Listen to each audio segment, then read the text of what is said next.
Ibu pengurus yayasan yang telah menyambut kami di Yayasan Yabelale, yang kami hormati Ustadz Ramli selaku penceramah kita pada malam hari ini, Mas Bambang, Pak Edi, kawan-kawan puasa sunnah, penggiat kebaikan. Mudah-mudahan Allah SWT selalu istiqomahkan kita, jaga keluarga kita. Mudah-mudahan kita semua selalu diberi kesehatan oleh Allah SWT. Amin ya robbal alamin. Mudah-mudahan adik-adik juga diberikan kemudahan, kelancaran segala aktivitasnya, dan mudah-mudahan ibu yayasan dipermudahkan segala urusannya, disehatkan, dan mudah-mudahan kita semua sekali lagi selalu istiqomah sampai akhir hayat. Lebih dan kurang kami mohon maaf. Mungkin langsung saja agenda kita tausiah sebelum Ba'da Isya. Nanti kami ingatkan Ustaz. Tahu kodenya. Ustaz langsung diingatkan. Jadi insya Allah sebelum Isya nanti kami ingatkan waktunya mulai dari jam 7 pas, Pak. 7 pas sampai nanti kami ingatkan sebelum Isya kami kode ini. Mambang yang kode sih. Ya. Lebih dan kurangnya adapun sambutan dari kami sekaligus bawa acara. Assalamualaikum warahmatullahi wabarakatuh. Kepada Ustadz Ramli, waktu dan tempat kami persilakan. Assalamualaikum warahmatullahi wabarakatuh. Assalamualaikum warahmatullahi wabarakatuh. Alhamdulillahi rabbil alamin, wassalatu wassalamu ala asrafil anbiya'i wal mursalin wa ala alihi wa sahbihi ajmain. Hidup juga. Hidup. Kembali jadi tidak nampak. Hidup. Kira hidup. Orangnya Rabbi shrahli sadri wa yassirli amri wahlul 'uqdatam min lisani yafqahu qawli, amma ba'du. Rahman anak UMKM. Akhina saudara Bambang selaku Ketua Pejuang Subuh Provinsi Jambi yang saya hormati dan saya banggakan, saudara-saudara para penggiat kebaikan, Ibu Ketua Yayasan dan pengurus Yayasan Yabelale, Yabelale. Apa itu artinya Yabelale itu? Kasih sayang. Oh, kasih sayang. Oh, bahasa Bugis. Oh, iya.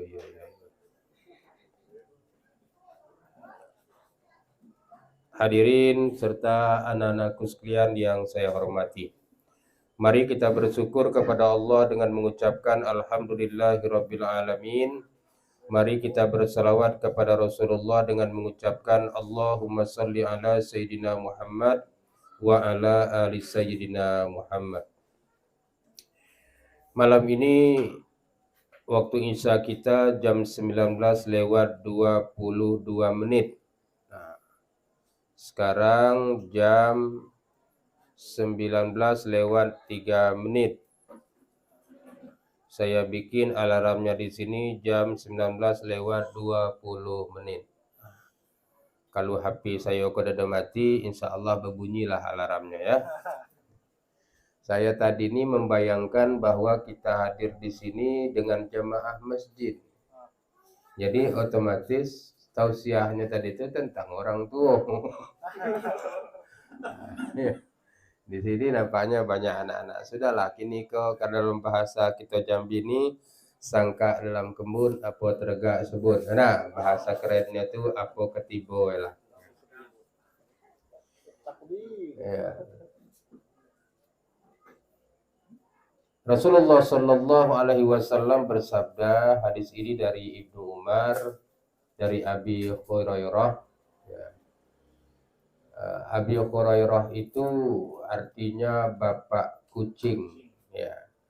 Nama aslinya Abdurrahman bin Sakhar, karena beliau itu setiap berjalan dalam jubahnya itu selalu ada anak kucing, maka digelari Rasulullah namanya Abi Hurairah. nama gelar yang bagus, dan Abi Hurairah senang dipanggil dengan nama itu.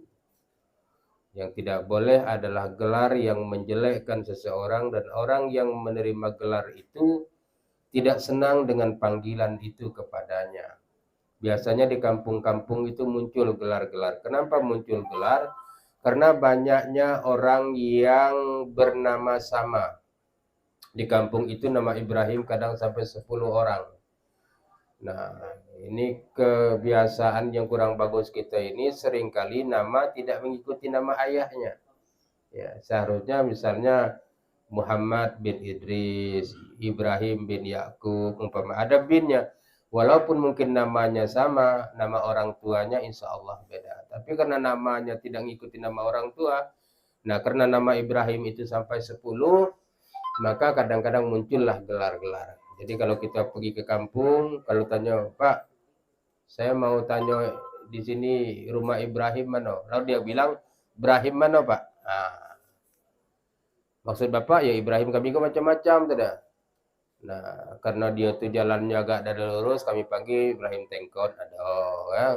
Dia tuh agak licik dikit, kami panggil Ibrahim Kancil, ada. Nah, dia jadi macam-macam nama Ibrahim. Dengan gelar itu baru tahu, oh si anu namanya. Nah, inilah kadang-kadang padahal tidak dibenarkan dalam agama kita menggelari seseorang dengan gelar-gelar yang kalau disebut kepadanya dia merasa tersinggung, dia merasa tidak enak dan tidak suka dengan gelar tersebut. Nah, kalau gelar-gelar yang membuat dia senang, tak apa-apa. Ada di kampung saya itu orang tua lahir anak perempuan, lahir anak perempuan, lahir anak perempuan. Pokoknya lemado lahir laki-laki, nak beranak terus. Nang kelima barulah lahir anak laki-laki. Saking senangnya dengan anak laki-laki itu lalu dipanggil panggilannya jantan. Nah, jantan. Jantan. Jadi kenapa jantan? Karena lalamo pengen dapat anak jantan, maka panggillah anaknya dengan panggilan jantan. Jadi suatu hari ada orang yang agak serius dan main-main dengannya. Kalau di kampung saya dulu, ini cerita sebelum kepada hadis ini. Kampung saya dulu itu kalau orang sekarang kalau anak lahir bayi itu pakai bubur tim dan lain sebagainya. Kalau saya dulu di kampung itu kalau baru lahir anak bayi itu pisang Sarawak, tahu pisang Sarawak? Hah? Pisang Sarawak itu yang paling murah lah mungkin di antara pisang-pisang yang lain itu.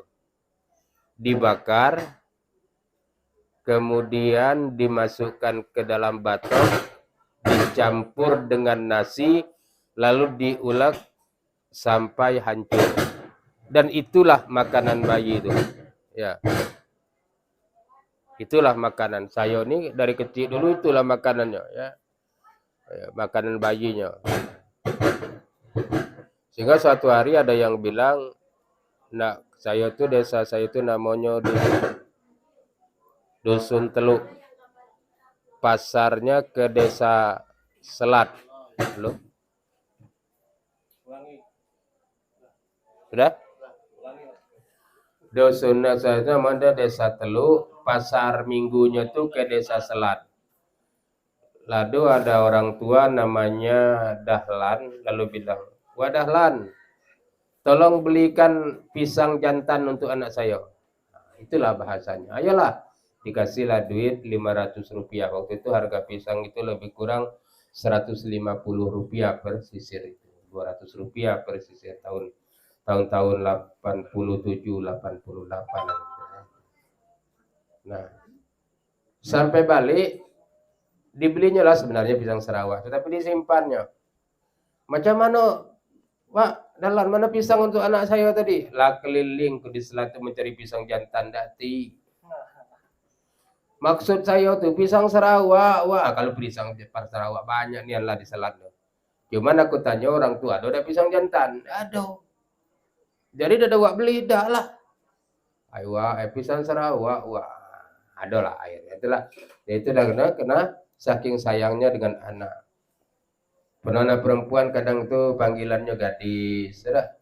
Walaupun lah umur 50 tahun masih dipanggil gadis, anak lah 5, panggilan tetap gadis. Ya. Macam-macam lah. Nah, salah satu sahabat Rasulullah dipanggil Abu Hurairah, yaitu bapak kucing karena senang bawa kucing. Hadis ini adalah dengan hadisnya kata Rasulullah, salasun muhlikat wa salasun munjiat wa salasun kafarat wa salasun darajat. Nah, kalau kita ambil poinnya ini lebih kurang 12. Salasun muhlikat, 3 tanda orang yang binasa. Wa salasun munjiat, 3 tanda orang yang beruntung. Wa salasun kafarat, 3 perbuatan yang menghapuskan dosa. Wa salasun darajat, 3 hal yang meninggikan derajat. Nah, berarti kalau 3 kali 4 ini 12, cukuplah untuk sekian menit ya. Nah, pertama kata Rasulullah, salasun muhlikat, 3 hal yang membuat kamu binasa. Yang pertama adalah fasuhun muta'un. Ya. Fasuhun muta'un itu adalah orang yang mengkekalkan dirinya dalam kikir. Ada orang kikir, tidak mau dibilang kikir. Tapi ada orang kikir bangga dengan kikirnya. Aku kalau duit dengan aku nih ya, tidak bakalan keluar lagi. Aku macam tu, maka aku terkumpul dengan harta nih. Tidak biasa aku macam-macam pokoknya. Aku perhitungan ya dengan duit ini, tidak bisa keluar biasa, harus ada perhitungan betul maka keluar. Nah itu dia kikir, dia pelit, tapi dia menganggap bahwa dengan sifat itu dia sukses dalam ekonominya. Dia banyak cabang ekonominya karena dia merasa dengan sifat-sifat dia seperti itu. Nah itu ciri-ciri orang yang celaka, orang-orang yang bakalan binasa. Karena itu sifat yang dimiliki oleh Fir'aun. Bukan, oleh Korun. Itu sifat Korun. Ya. Tapi sesungguhnya dalam Islam, walaupun itu semacam kecelakaan, tapi yang lebih berbahaya dalam Islam sebenarnya bukan kikir, tapi tamak. Ya, tamak. Tamak itu rakus. Rakus itu adalah satu sifat yang tidak pernah merasa cukup. Orang yang kikir ini, kalaupun dia mengeluarkan harta, dia sudah perhitungkan nanti kalau keluarkan sekian, aku harus dapat sekian. Kalau keluarkan sekian, aku harus dapat sekian. Dalam ukuran-ukuran dunia. Dalam ukuran-ukuran dunia. Jadi ada orang yang selama ini pelit, tapi tiba-tiba baik mendadak. Itu biasanya itu ada keinginan tuh, ya. Misalnya caleg baru mulai masuk kandidat jadi caleg, calon legislatif. Selama kopelitnya dia, tetapi nampaknya sebulan terakhir menjelang pemilihan kok baik nian. Nah, kenapa? Ya sudah perhitungkan. Nanti keluar sekian bakalan akan masuk sekian. Nanti kalau keluar sekian, jadi semua kebaikan itu harus ada timbal balik. Kadang-kadang maka ada orang yang karpet sudah dibagi, pas selesai pemilihan dia gagal, karetnya dia tarik lagi. Karena tengoknya majin ko rupanya sangka ko jemaah majin ko sih kok suara ko sayo galau, tapi ternyata setelah selesai nampak dari 10 juta aku bagi cuma 2 suara nang masuk. Udahlah karpet ko balik lagi ya. Ada orang kampung saya juga magi magi genset untuk masjidnya. Ya. Tapi suara yang paling sedikit di masjid tuh di desa tuh pula kan. Datanglah orang dusun tuh yang ada keenaan, langsung lah bagai satu Pak, kami dah enak nian kata pengurus masjid tadi. Kami pikir orang ini sudah dibagi genset ini milih Bapak lah kalau rupanya dah. Ini kami dah keenaan Pak, gensetnya kami balik kan. Apa kata, sudahlah aku kan sedekah, tidak-tidaknya cukup lah aku dah jadi anggota DPR, jangan lagi aku dah dapat pahala, ambil aku jelas kan. Nah, itu dia macam-macam. Jadi semuanya, maka kadang-kadang kau bilang Pak Ustadz nyalon lah di DPR, orang lo kenal galau, kata aku kenal itu kawan jadi milih kayak dulu. Nah, ini Bah, orang sekarang sudah banyak istilahnya ya transaksional. Nah, inilah kadang-kadang kita dapat pemimpin yang zolim ketika kita mau dibayar. Akhirnya orang tidak merasa dia punya jasa dengan kita. Dia seakan-akan dia sudah merasa, kamu kan sudah aku beli suara kamu sekian. 200.000 sekok suara. Kamu nak minta apa lagi? Udah. Apa yang kamu pengen sudah aku bagi, sekarang giliran aku lah pula. Jadi kita sebenarnya tidak bisa tuntun lagi. Kenapa? Karena dari awal kita sudah ngambil keuntungan dari kandidat-kandidat itu. Maka kalau bisa berikutnya jangan diminta duit. Kalau dia bagi duit jangan diambil. Cuman kadang-kadang pas dia sedang bagi duit, awas sedang buntu aja kadang-kadang. Ya orang tuh juga bagi duit tuh kadang-kadang tengok-tengok juga. Saya berapa kali pemilu malam-malam nunggu orang datang ke rumah, ada orang datang nunggu diserang, ada kata orang nanti jam 4 akan ada serangan Fajar, lah depan pintu nunggu diserang, nggak ada orang-orang datang yang menyerang gitu. Jadi dia tahu betul orang-orang yang berpikir logis, orang-orang yang berpikir pragmatis kan. Pragmatis itulah pokoknya kata tukang jamu, kamu siapa jadi presiden, aku tukang jamu juga lah, siapapun kamu jadi anggota DPR, aku tak macam kau lah, kini yang penting gak dapat 2 hari aku dapat duit. Nah, itulah. Inilah kadang-kadang kita akhirnya mendapatkan pemimpin-pemimpin yang zolim. Nah, mudah-mudahan ke depan tidak ada lagi ya. Kemudian hawa muttabaun, orang yang suka memperturutkan hawa nafsu. Ya nafsu ini ya memang tidak pernah akan selesai ya. Nafsu namanya. Umur boleh tua, ada tenaga boleh lemah. Tapi yang namanya selera kadang tidak mengikuti kehendak umur. Umur naik, tenaga kurang, selera tetap bertahan. Nah, ini kadang-kadang oleh karena itu maka pandai-pandailah kita ya menahan diri terhadap sesuatu. Ya, saya termasuk salutlah dengan pejuang subuh ini yang setiap hari Kamis puasa sunnah ada. Nah, itu bukannya mudah ya. Puasa sunnah itu rasanya lebih berat daripada puasa wajib. Kenapa?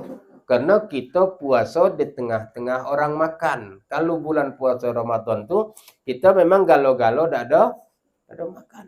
Nah, tahunian warung tutup, kawan tidak ada makan galau. Tapi di tengah-tengah kalau puasa sunnah kok awak lagi haus, ganti keliling minum. Mana?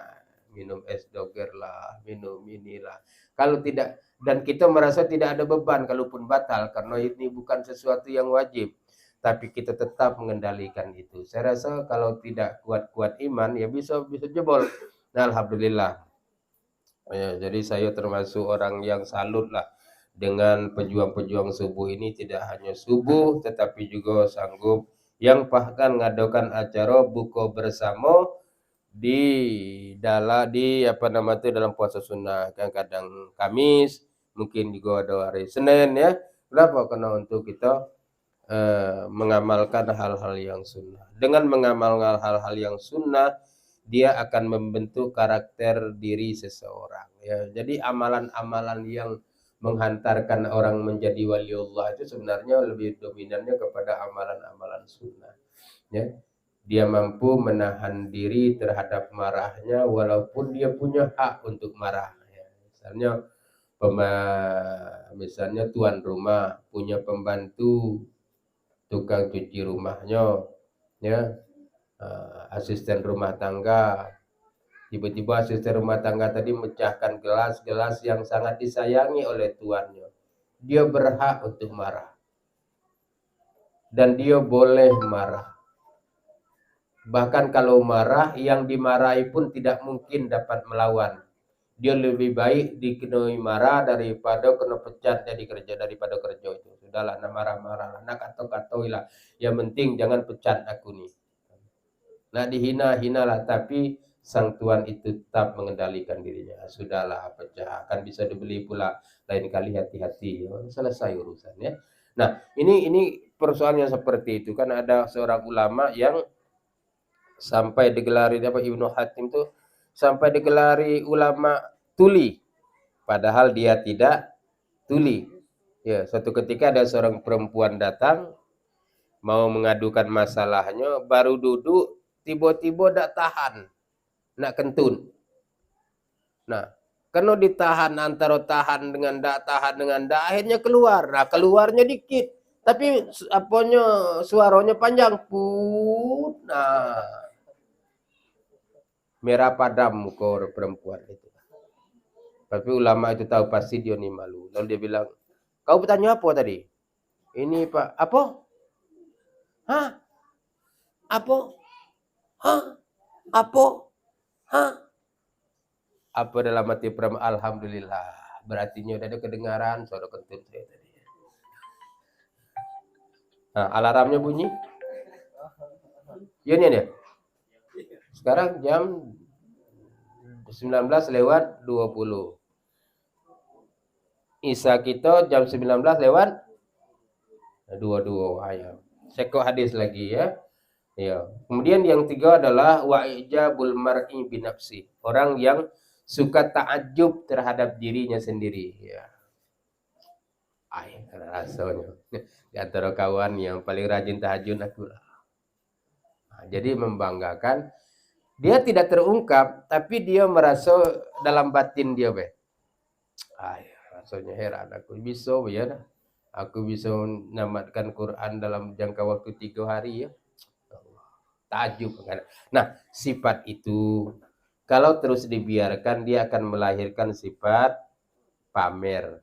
Kalau sifat pamernya muncul akan melahirkan sifat berikutnya merasa diri lebih mulia, ya lebih baik. Dan berikutnya yang dikhawatirkan mulai muncul sombong, yaitu merasa diri paling benar, merasa diri lebih baik dan meremehkan orang lain. Nah, itu puncaknya itu yang namanya sombong tadi. Nah, maka oleh karenanya saudara-saudaraku sekalian, adik-adik yang di atas itu, ya bagaimana kita harus menjauhi daripada sifat yang tiga ini. Yang pertama yaitu kikir. Jadi kalau kita berusaha untuk terus, maka ahli sedekah itu kalau istilahnya, kalau yang suka menghormati tamu itu biasanya Nabi Ibrahim alaihissalam. Nabi Ibrahim itu sampai nunggu di depan rumahnya sekedar mencari siapa yang bisa diajak makan hari ini. Nah, dan oleh karena itu sifat dermawan itu bukan sifat yang datang mendadak, dia harus dibiasakan terus-menerus, sehingga kalau tidak bersedekah dalam satu hari itu ada rasa berdosa dalam batinnya. Dan itu tidak dapat dimiliki oleh semua orang, hanya dapat dimiliki oleh orang-orang yang benar-benar dalam hatinya untuk mendapatkan ridho dari Allah Subhanahu wa taala. Mungkin ini yang dapat saya sampaikan di pertemuan kita kali ini. Masih ada 2 kelompok hadis lagi. Nanti kalau ada waktu lagi, nah kalau kawan-kawan tidak bisa, saya ada kegiatan lain, saya siap untuk mengisi pengajian sesuai dengan kadar kemampuan saya, ya. Nah, tapi kalau ada kawan-kawan LDNU yang lain yang siap, mungkin akan saya kirim ustadz yang lain supaya jangan nampak wajah saya tiap hari pening balak nih, ya. Biar kita berubah. Nah, mungkin ini dapat saya sampaikan. Terima kasih. Wallahul muwaffiq ila aqwamit thoriq. Wassalamualaikum warahmatullahi wabarakatuh.